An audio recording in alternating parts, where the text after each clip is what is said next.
Good afternoon. It's Thursday, the 10th of December 2015, just after 1 o'clock. Welcome to UK Column News. I'm your host, Brian Gerrish. With me in the studio behind the technical desk is Mike Robinson.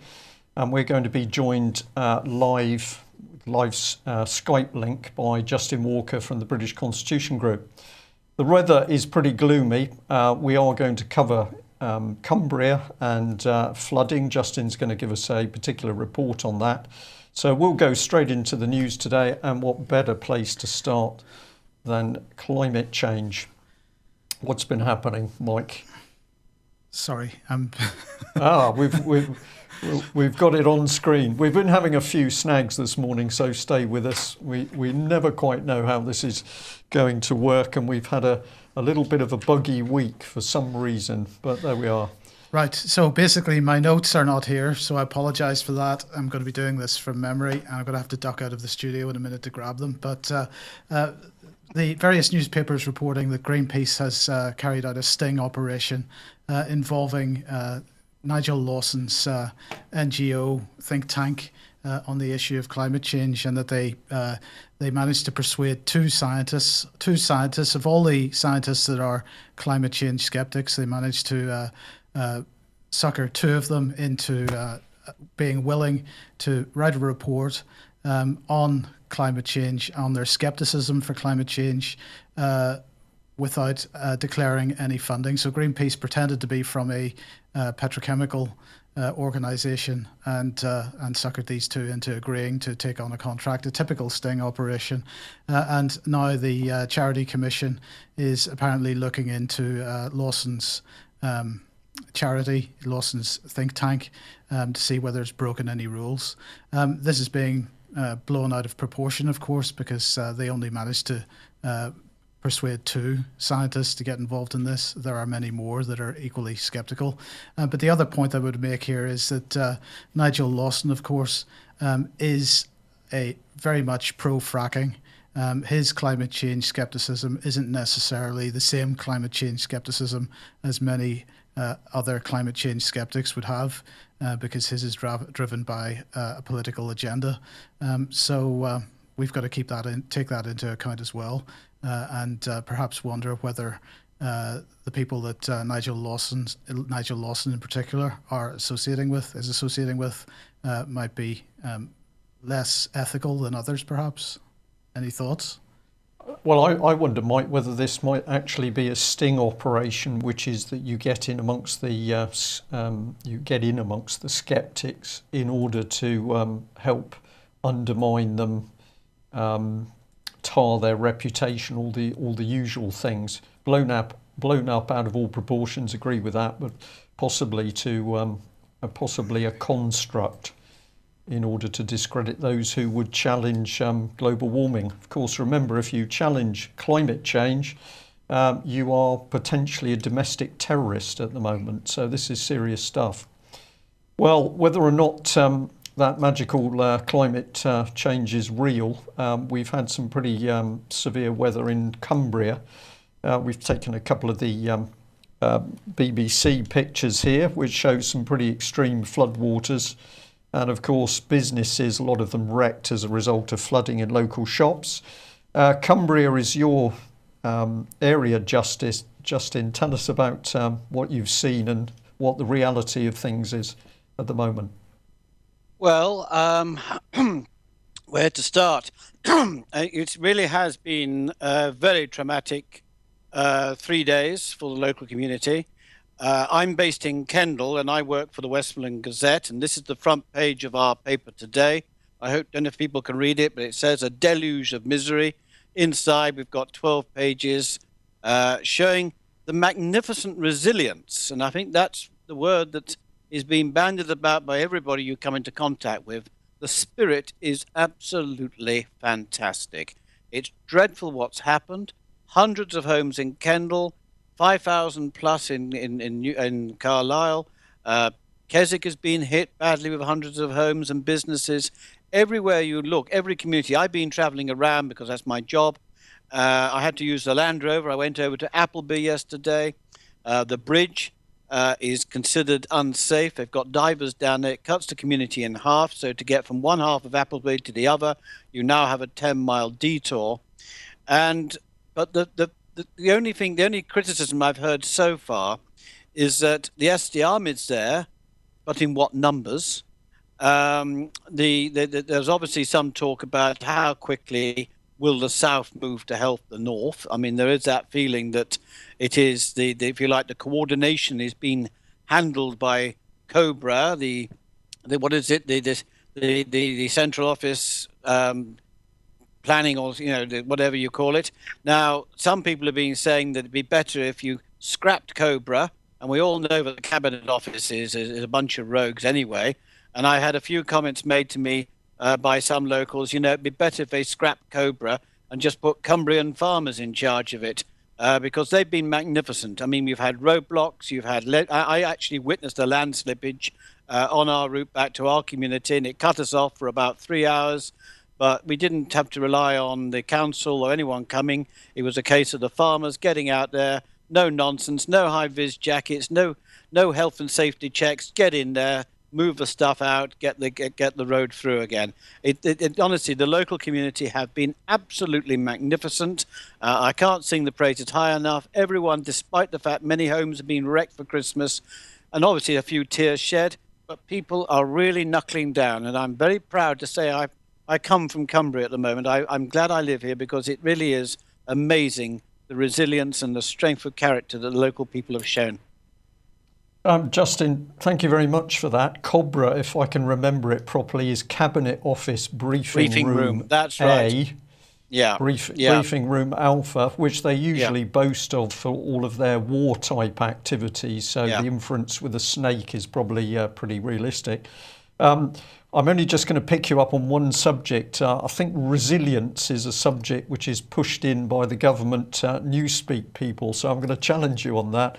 But the thought of farmers getting out there doing the job in no time at all because they're focused, they've got the courage and the tenacity in the local community to do it.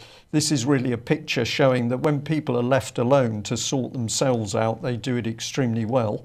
And perhaps when the government interferes, it goes less well. What's the sort of prognosis to say how long the problem's going to last for Cumbria? Have you still got heavy rain causing problems, or is the flood? Yes, we have. Yeah, well, the community at Glenridding was hit again today, and our news people are up there, and it is very bad. But there's a wedding taking place there. The local hotel. Well, one hotel's been completely written off, poor old Glenridding Hotel, lovely hotel. But the other one, called the Inn on the Lake, they're having a wedding today. And various people have been on national radio saying, for goodness sake, the Lake District is open for business. Don't think for one moment that we are, underwater and that you can't come and visit. And I'm going to say that, that message as well.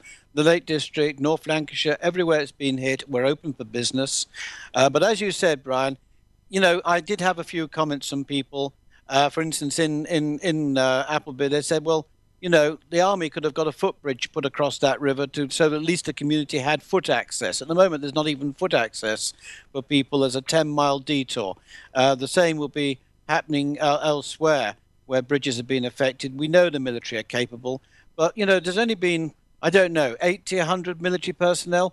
I mean, when you know what our army consists of, even though they are cutting back and destroying the armed forces, we do know we've still got more than, we could get a few thousand troops into position, bulldozers, communications, the lot. We could have people working in there. So, the farmers did say to me, come on, where are the army? And that's a very good point. They're there, but it seems to be a bit of a token effort at the moment.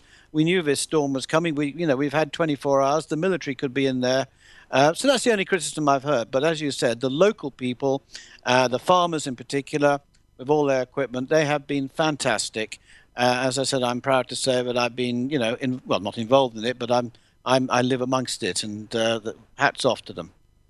Justin, what's the feeling among the public about the cause of this? Are they blaming global warming by any chance? No, I've met nobody. And you see, the nice thing about Cumbria and Lancashire and others, people are pretty cynical about things, and they don't. I've not heard Paris mentioned. I've not heard man-made global warming mentioned.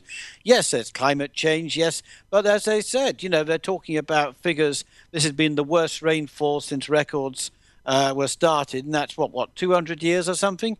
I mean, for goodness sake, you ask any geoarchaeologist, we've had cyclical patterns for weather, for millions of years. And if you go back to medieval times and stuff, you've had these tremendous downpours and so forth. So I've heard nobody say to me, gosh, we've got to cut back on our carbon emissions. This is what's going to happen. I've heard nobody. They say it's an act of God. It's happened before. It's happened in medieval times. It's happened, 16th century, 17th century. And just because it's the worst rainfall on record since records began, as I said, records have only been going 200 years. So it's meaningless. So basically, nobody has mentioned Paris at all. Yeah, Justin, I'm just going to add to that because a couple of people in the chat room are picking up on this business. There's no sign of the army. All of the reports that we're getting in at the moment is that the services are increasingly in a state of turmoil. This is in relation to these massive cuts. It's in relation to the change policy. We know that at the moment you're virtually not allowed to say your army or RAF or Royal Navy. You've got to use the phrase tri-service. We're tri-service. We're tri-service. So there's a government agenda going through the armed forces at the moment, the same chaos that has been deliberately created inside the NHS. And I'm going to say live, once again, it's time for senior British military officers to get off their backsides and start having a voice, because at the moment we know that there's many of them running around in Westminster like, quote, scared rabbits, being told what to do by junior civil servants. So there's some pretty extraordinary things going on. And we also wonder what's happened to all of the retired senior military officers. Presumably they're out on the golf courses. I would say time to get off your backsides and start challenging the government to do the right thing in Cumbria, never mind Syria. Justin, apologies for having a little bit of a say on that, but I do think it's outrageous at the moment that we've seen senior British military officers silenced by people such as David Cameron and, as I say, junior civil service people. Let's just move on. Mike, you featured David Cameron. He's been busy, of course, somewhere other than Cumbria. Yes, he has been over in Poland yesterday. And he was meeting the Polish Prime Minister. And of course, this is part of the EU referendum PSYOP. So let's not forget the hashtag. So he was in Poland yesterday trying to win over the Polish to reform British welfare rules. And this is part of this so-called renegotiation of the relationship between Britain and Europe. And of course, the mainstream media today, full of the word Brexit once again. That's not on the cards. That's why it is a PSYOP. So, of course, the new Polish government, absolutely anti-EU, and much to the disgust of Donald Tusk, who, of course, is one of the European presidents at the moment. Well, they are not willing to see any renegotiation because they want to continue to send young Polish people over to the UK in order to get access to benefits. The last thing they want is anybody that comes over looking for work here to go running back and relying on the Polish state because they simply don't have the money for it at the moment because so many of their workforce are in other countries. So really the Polish against any notion of renegotiating the welfare situation at least. But as I say, this is part and parcel of of Cameron's great EU referendum PSYOP. I think there was a bit of discussion as well about pigs, I believe, for this one, Mike. I don't know. I think we got a glimpse as to what this lady might have been thinking. Well, indeed. The Polish do prefer smoked pork. I don't think David Cameron's quite into that. But anyway. Yeah, fascinating. Well, let's stay on the subject of Mr. Cameron, and we're going to jump back in time a bit. This is back to 2014. David Cameron's constituency office calls police on food bank campaigners. So when David Cameron's feeling a little bit threatened by people who can't feed themselves, out comes the police. But when there's a bit of flooding, of course, nobody's called out. But the story was that basically the Bishop of Oxford and Reverend Keith Hebden had been with food bank campaigners. They decided to go to hand in a petition at David Cameron's local Witney offices, and when they turned up, they were blocked. So they didn't get to present their letter. They were blocked by police.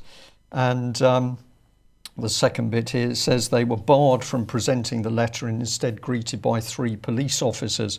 Now, the reason we've brought this up is to give people a real flavour of what our Prime Minister is about. This man has said all sorts of things. Just have a look at this in the same article. David Cameron had told the Church Times that Britain should be evangelical about its Christianity, and in a separate claim made earlier this month that the Conservative Party's Big Society initiative was continuing Jesus's work.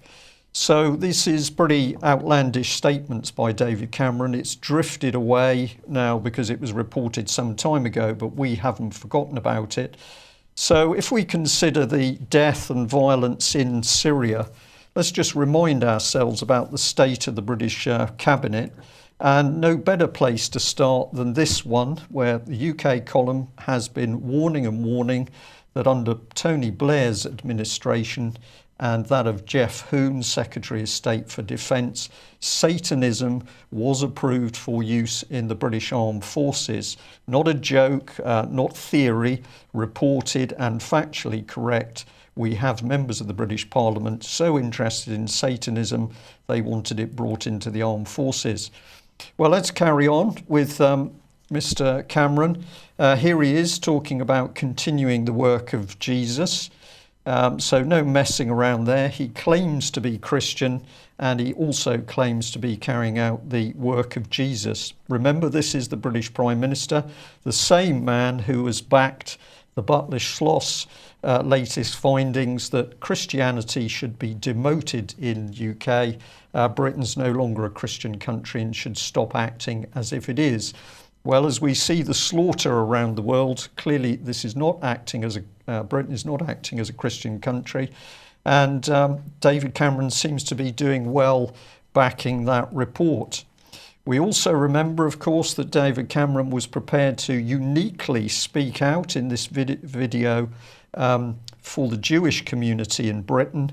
And our simple comment on that is, of course, he was going to great efforts to promote the Jewish faith above others. Why would that be? We're not too sure.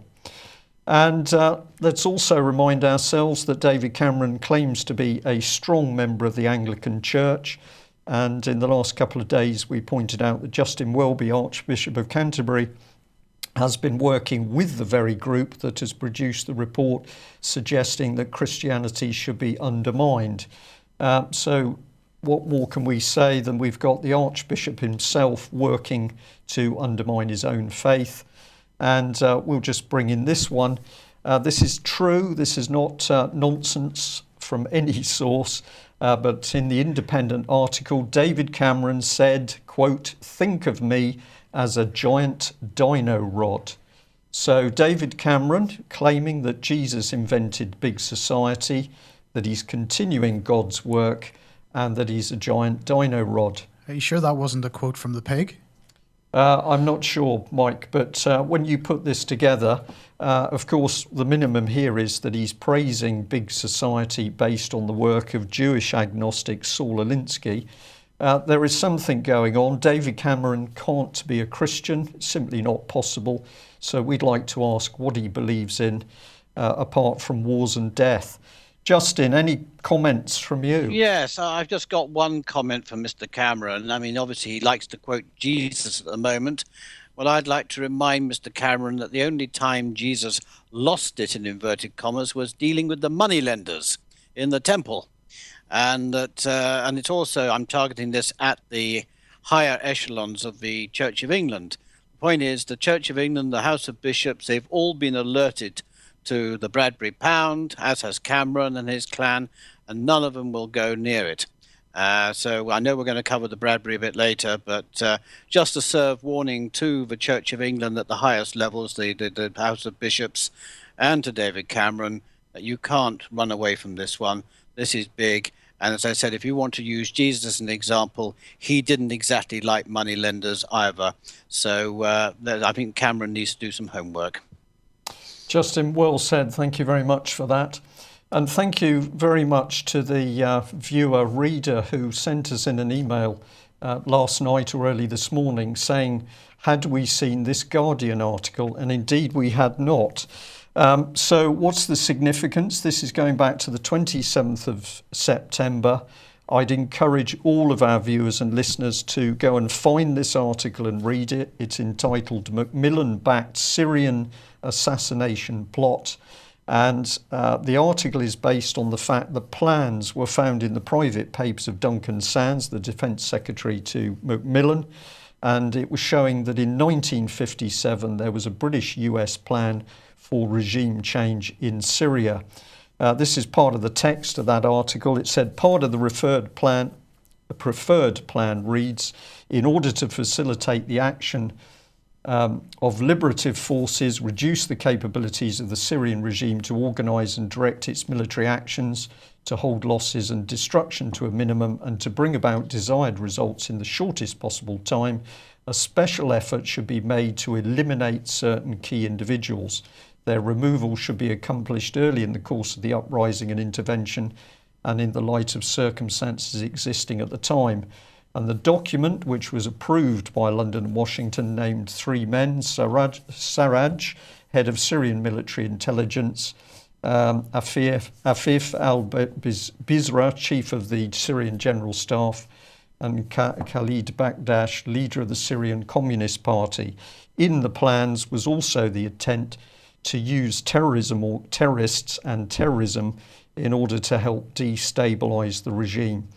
And we would just say how remarkable that against that background from 1957, we've seen the constant drive for David Cameron to achieve regime change in Syria in 2015. This can't be an accident, Mike, surely. No, indeed. It seems like they're just following through with that plan, doesn't it? RT reporting here that yesterday Vladimir Putin had been meeting with his defense minister, Sergei Shoigu, in the Kremlin, and he made some statements because, Russia now has demonstrated that they have the capability of launching Caliber cruise missiles from submarines. They've tested two other nuclear-capable delivery systems during what they've been doing in Syria. So there's the KH-101 cruise missiles, which have been fired from Tu-160 long-range bombers, and they've also, of course, been firing cruise missiles from surface ships as well in the Caspian Sea, or the Black Sea, sorry. Although these are nuclear-capable weapons, Putin here is saying we must analyse everything happening on the battlefield, how the weapons operate. The Calibers and KH-101s have proved to be modern and highly effective, and now we know it for sure. Precision weapons that can be equipped with both conventional and special warheads, which are nuclear. Naturally, this is not necessary when fighting terrorists, and I hope it will never be needed. So I think that's another stark warning from Putin to the West to stop messing about. I would say so, Mike. Very clear warning in diplomatic terms, I think they would say. Yes. And in the meantime, I mentioned this on yesterday's news. The media is starting to use nation-state type rhetoric with regard to ISIS. So as we mentioned a couple of days ago, ISIS now has a constitution. That's according to The Guardian. And as we mentioned yesterday, according to RT, ISIS is raising money through taxes. So if you put that in the context, actually, of many of the comments that were made during the debate in the House of Commons about whether to bomb Syria or not, because many people during that debate were discussing the legitimacy of Syria's borders and Iraq's borders, and suggesting that these were 20th century artificial constructs. And it looks very much like ISIS is being set up as a replacement government to Assad, and it seems like perhaps there's going to be a redrawing of borders in the Middle East. That's the intention anyway. So this article here is describing that beginning next Tuesday, various Syrian so-called opposition parties will be invited to Riyadh in Saudi Arabia, and they're going to attempt to sort of mend any divisions that are between these various so-called opposition factions. This is Saudi Arabian organised, and of course this isn't the first time Saudi has attempted to do this, because if we remember back to 2013, it was Prince Bandar, after the vote was taken in the House of Commons not to bomb at that time, and after the distressing articles written by Brooks Newmark, it was Prince Bandar who decided to try to get the Syrian opposition forces together. It was him that started promoting Al-Nusra Front, and really it was as a direct result of his actions and that ISIS then emerged in Syria after that vote. So Saudi Arabia up to their necks in mud in this area, I think. It's unfolding step by step. It's obvious what's going on here, Mike. Absolutely obvious. I was smiling while you were talking because I thought to myself, well, are we really talking ISIS here, or should we be talking Daesh? Or is this the good Daesh, which is now going to form the government? This organisation is clearly created, and it's being created through the propaganda of the mainstream press. Justin, let's bring you in. Yeah, so, I mean, I just hear the phrase the Greater Israel Project. I've just been reading a book, actually. I think you know about it. It's called Pawns in the Game by another naval commander, William Guy Carr of the Royal Navy and the Royal Canadian Navy. And he was basically sussing out the Zionist agenda back in the 1950s. And, when you read a lot of what he's put, and then I'm afraid he was naive enough to send a letter to Edgar Hoover at the FBI saying you need to pick some of these people up who are basically undermining the sovereignty of America and other countries. And it was all just filed away. And that's in the 1950s. History is repeating itself. So what is the answer? Well, as you say, ISIS. For ISIS, I read the bankers, the international bankers playing games, and they're trying to basically engineer a situation which is going to put the fear of God into all of us. But so far, Putin and the others seem to be doing the right thing to stabilize and stop things getting out of control. Well, it's interesting that you mention what you've just said, because this Daily Mail article here really highlighting that fact. Saving the Sworn Enemy is a headline. Heart-stopping footage shows Israeli commandos rescuing wounded men from Syrian war zone. But why are they risking their lives for Islamic militants? And so what this article is pointing out, and it's been covered elsewhere as well, is that Israel is giving support to Al-Nusra Front and other so-called jihadists, and the question that's being asked is why would Israel do that? Israel's saying that they're doing that purely for humanitarian reasons, but even the Mail here is saying analysts behave Israel also has strategic reasons, and I think you've just hit the nail on the head as to what those strategic reasons might be. This cannot be true on... I'll just throw the rock into the pond here, if I may. This cannot be true under Good Samaritan humanistic principles. This cannot possibly be true. Those troops have gone in there to rescue good terrorists that are presumably of interest to Israel. There cannot be any other reason why they would risk elitist troops in some form of humanitarian operation. I think this is where, as these plans unfold, they have to tell bigger and bigger lies in order to keep the lid on things, and it becomes ever more obvious that something is wrong. And perhaps we can just add, remember, of course, that when we're talking about who is doing this, we're dealing about people buried in all groups of society. So we've got people buried in the political strata, we've got people who are professionals, we've got people in the banking industry. These are people coming together with a malevolent ideology which doesn't help any of us on the planet.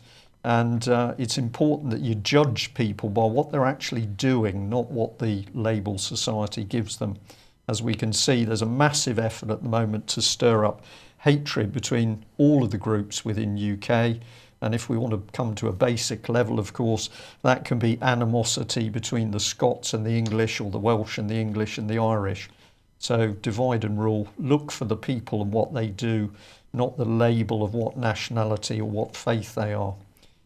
Mike, the police getting a bit stormy, I think, about yes, this was their work. Yes, forpolicing.com is kind of a website which discusses police issues. They're supposed to represent the police to the media.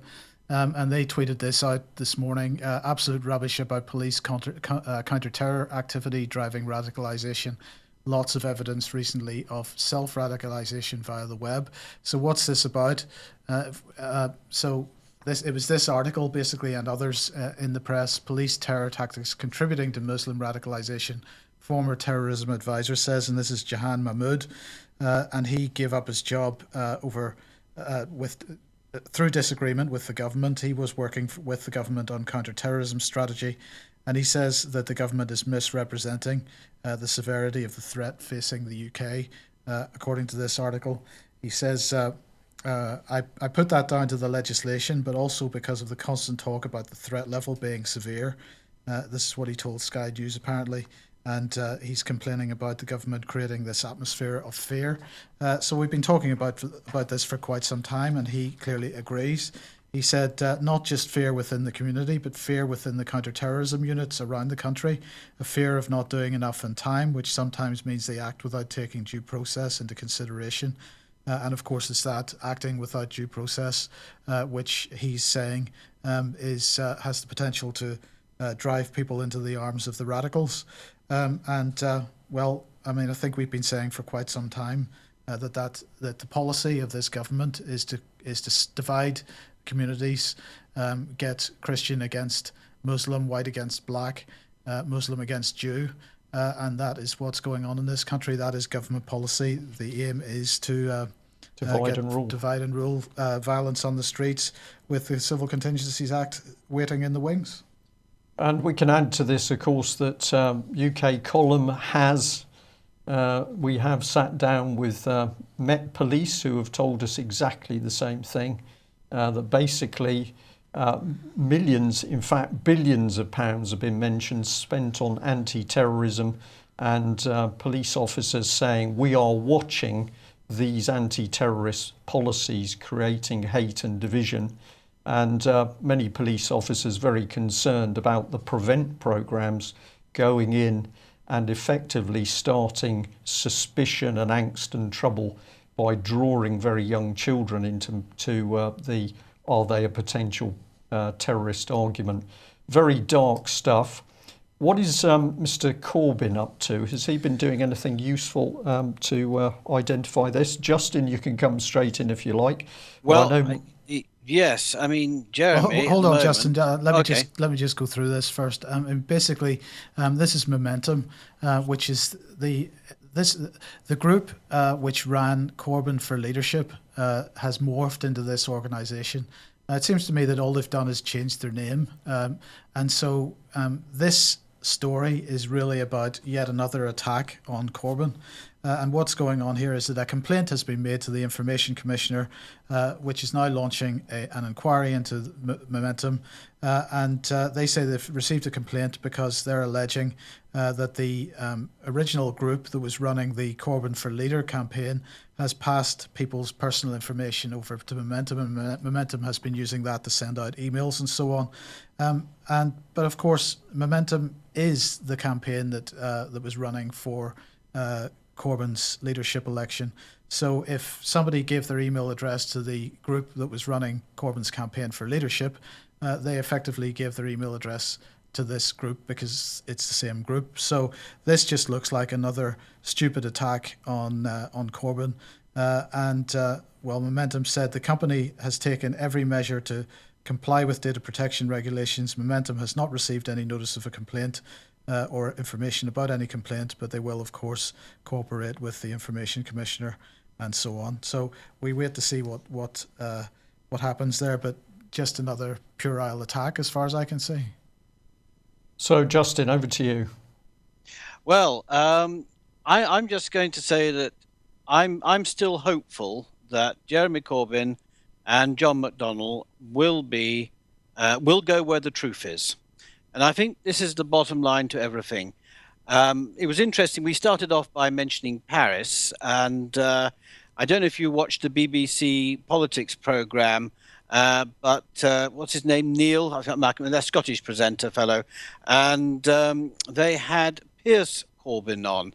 Now, Piers Corbyn is a climatologist. He's a proper scientist, and he is totally opposed to the concept of man-made global warming. And he is educating. He's trying his best to get his brother online, and yet his brother was in Paris promoting the needs for global action to combat the climate and to basically cut back on carbon emissions and everything else. It's like with the Bradbury Pound.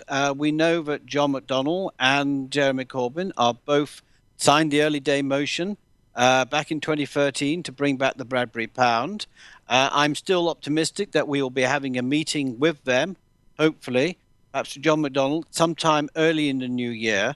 But if they go, Jeremy Corbyn and an immediate team go where the truth is, and that's after all what we on this program, UK Column, British Constitution Group, and others, we will only go and act on the truth. If Jeremy Corbyn steers a direct path towards the truth, he'll have nothing but our support for the future. I'm just keeping my fingers crossed that the Blairites and all the people who represent the interests of the City of London and the global financiers don't ambush him and set him off the path. I'm keeping my fingers crossed that Corbyn and his team will head towards where we're going, and that's towards the truth. The truth and the Bradbury Pound, and of course that early day motion is key, isn't it? Because it was signed. Yes. Well, just to let you know, for 2016, there's going to be a big Bradbury push for that year. A lot of things are being planned. I'm going to go public on it in about a week or so's time. There's going to be a new newsletter going out for the British Constitution Group on an outline of a plan of action for next year. We're calling it Bradbury Breakthrough 2016. It's going to involve all sorts of things, including rallies outside the BBC to ask, why aren't you reporting this? Because they know about the Bradbury. They know about the concept of the Treasury issuing debt-free, interest-free money to issue and, for the needs of the country. Just take flood defences up in Cumbria. In fact, one of the things I've been saying is, look, you've lost money because the Chancellor took away money for flood defences, which he's trying to deny. Well, with the Bradbury, the needs would be met. No ifs, no buts. So we're going to do a huge amount next year for the Bradbury.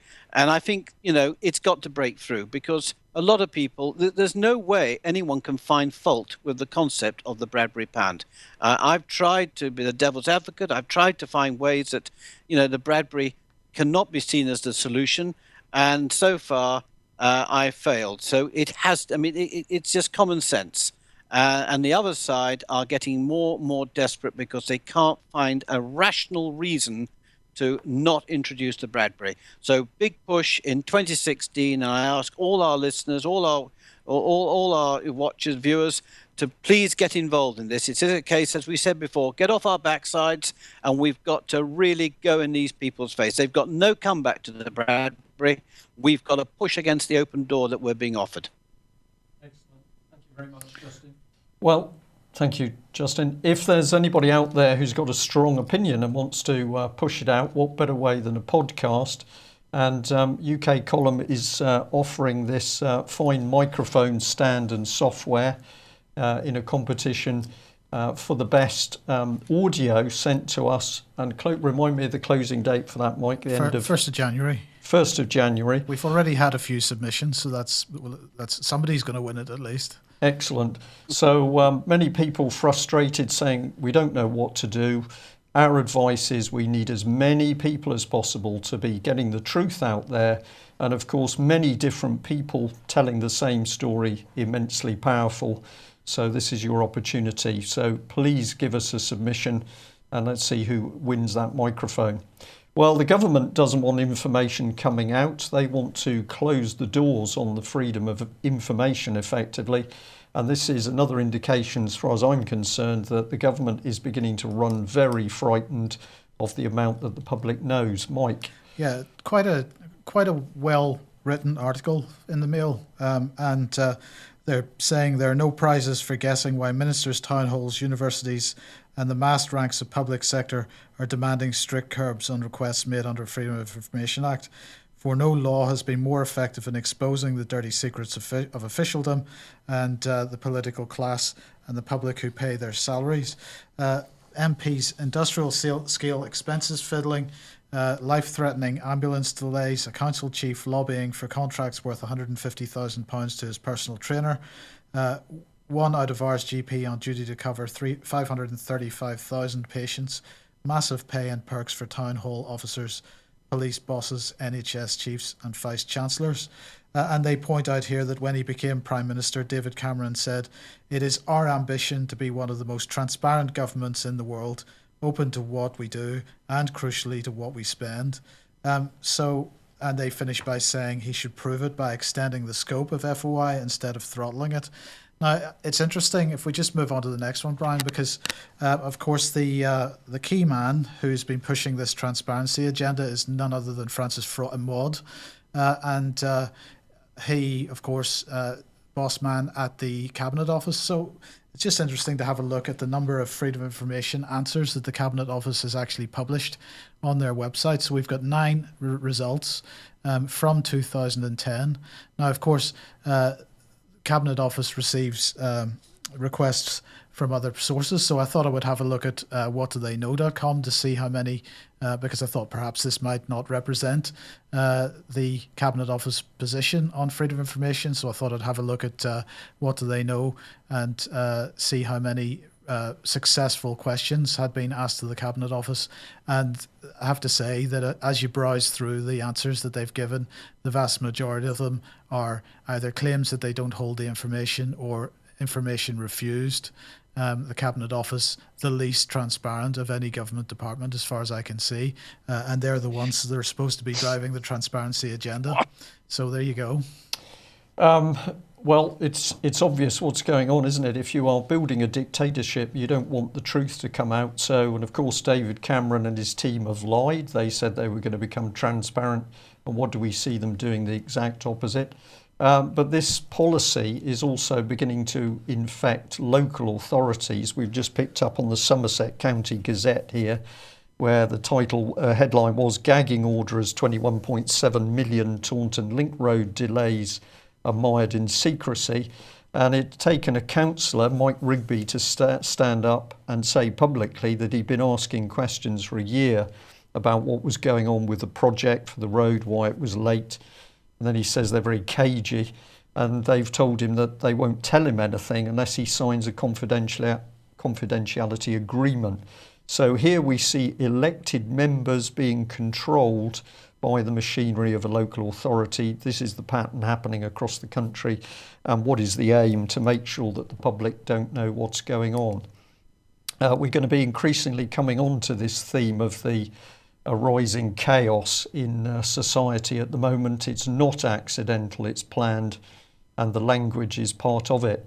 I just caught in at the corner of my eye a shot of the famous dog, Justin. I think we better bring the dog on screen.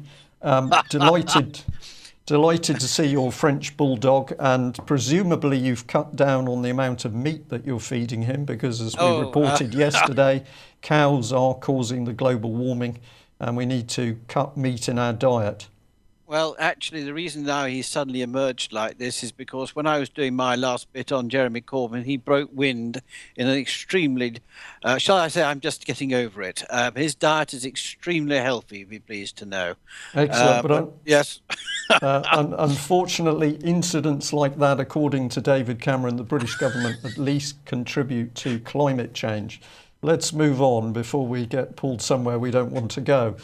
Well, on another very serious note, we've had parents contacting the UK column about questionnaires being given to Cornish school children, ages 12 to roughly 15.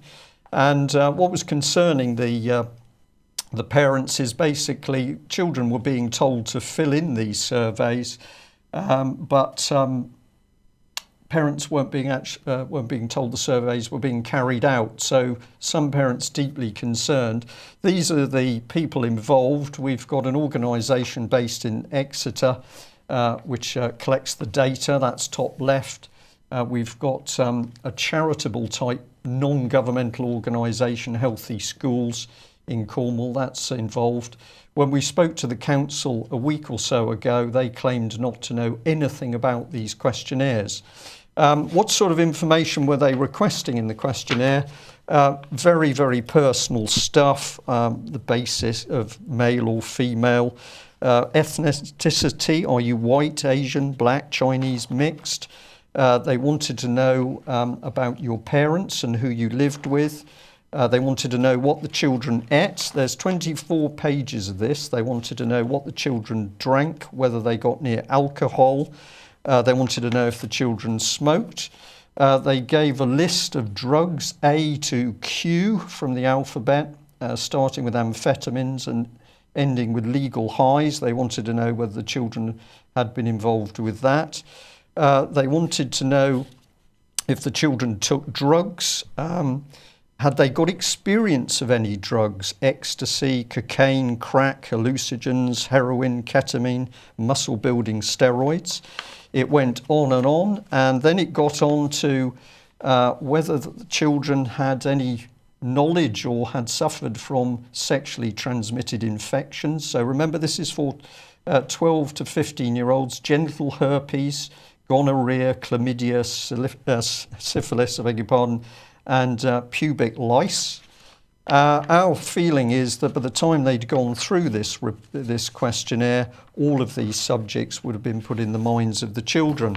And of course, the point we are making is the parents absolutely not told. Now, what's happening to this information? Well, this is a document giving a summary report of the health-related behaviour survey. If we just blow that up a bit, we can see here's the age range, year 8, year 10. And if I highlight top right, it says a selection of behaviours have been selected for further investigation. So these children examined, in my opinion, like lab rats, and now we've selected some of them for further in-depth analysis. Where does this lead to? Well, if we go to the back page of this document, we get a clue here where it's claiming that 45% of pupils had no trusted adult they could speak to. That's the claim, which I find extraordinary. 45% said we can't go to anybody to talk about these issues. And I'm going to guess that what's coming in here is this is building the evidence for the named person scheme for children in England and Wales. So that scheme implemented in Scotland by going through the public services first. We haven't seen it emerge fully yet in England and Wales, but I think this is gaining. Would you be happy for your 12-year-old child to have this sort of questionnaire, Justin? No, certainly not. I think it's invasive. I just find, well, we all know it's the Orwellian control they're looking over, to gain over all of us. And my message is very simple. We need to decorporatize our country and to restore services and to restore people serving us, the people of this country, and not for them to try and impose things upon us, ready for the corporate Orwellian global control that's planned, as I say, for all of us. I just despair when I hear things like this. Just despair. Okay. Right, well, we're just going to end on this one. We are warning effectively that what's coming in UK is a dictatorship, and few people are aware of this one. It's the creation of a single fraud investigation service. Anybody within a local authority, for example, who's had a role in looking at council tax or failure to pay council tax or benefits, anybody who's had that sort of role is being compulsorily tupied across to the Department for Work and Pension, and that is going to form a government-wide investigation service. So this is part of their roadshow, and basically you can see they're travelling around the country talking about the formation of this single investigation unit. And if I read while that's on screen from a letter from Midlothian Council, it says currently HM Revenue and Customs have powers to investigate and prosecute tax fraud. The Department for Work and Pensions, DWP, and local authorities have powers to investigate and prosecute social security benefit fraud. The Welfare Reform Act 2012 allowed these individual powers to be aligned into a body, a single body. So we are now seeing each local council with these people on board, compulsory. If they don't like it, they lose their jobs. And who will the Department Work and Pensions be working for? They will be directly working for the Crown Prosecution Service. This is dangerous stuff. That's the second letter I've just been reading from on screen there. This is real. It's coming in very quickly and the public not being told. What is all this part of? Well, this is the new common purpose government. And of course, our so-called Christian Prime Minister David Cameron is using this man's work, Saul Alinsky, to bring in big society, which is clearly not in the interests of freedom, free speech and democracy. So we say we shouldn't be looking overseas for those domestic terrorists. They're already here, installed in Parliament. That brings us to the end of the news. Any last comments from you, Justin? I would just refer back to the fantastic efforts of the local community, how they're putting their lives back together again. And we don't need common purpose. We don't need any of this stuff. And if you want to see a big society, then come up and see how the people of Cumbria are tackling the devastation. And that's what gives me hope that for the future, we know that when the 99% mobilize, the 1% who are trying to impose all this stuff on us will fail completely. Excellent. Thank you very much for that. Well, that brings us to the end of today's news. Thank you for joining us. Don't sit there and fret. Don't get depressed. Get out there and talk and explain to other people what's happening. Spread the word. Exposure is the weapon. Thanks for joining us. We'll be back same time tomorrow with, of course, Northern Exposure. Thank you. Bye-bye.